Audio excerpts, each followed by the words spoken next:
What can I lay my eyes on without desiring to ever lose sight of? What can my arms embrace without yearning to ever let go? What aroma can I relish without seeking to have it follow me? What melody can I listen to without wanting to follow it wherever it goes? And what can my tongue savor without feeling hungry for more? The joy I receive vanishes the moment I let go.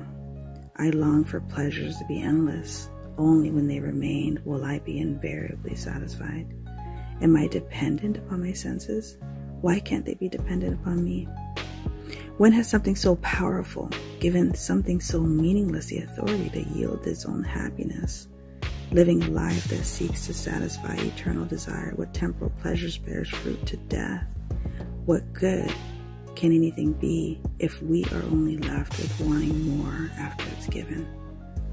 I choose to live a life that seeks to satisfy eternal desire with eternal pleasure, but I fail at practice.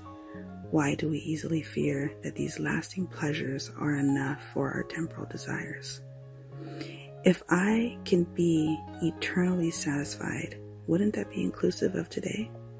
Deprive the flesh, make it weak, yearning for what it can't have, a love that is stronger than death. Exhaust the mind, let its thoughts run itself into confusion.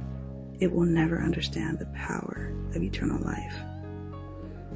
Live in the Spirit. Let this energy replenish itself freely, running so powerfully that its only desire will be to explode out of that wretched body and live in the eternal bliss we call heaven, where the fulfillment of love always existed. A love so strong, so powerful, that its stillness captivates my soul. The love that lives in a mind is perishing, confused by the senses. What we've seen, touched, smelled, heard, or tasted becomes a feeling. Feelings dependent upon the external until it gets planted in our hearts and becomes an emotion. Emotions dependent upon the internal, ourselves, allowing us to store this love in all its energy within our soul, running through our blood and living in our spirit that freely explores itself outside of the body and whose source is the author of the purest emotion ever felt. So pure, so true, that it makes us fall on our knees with undeserved gratitude.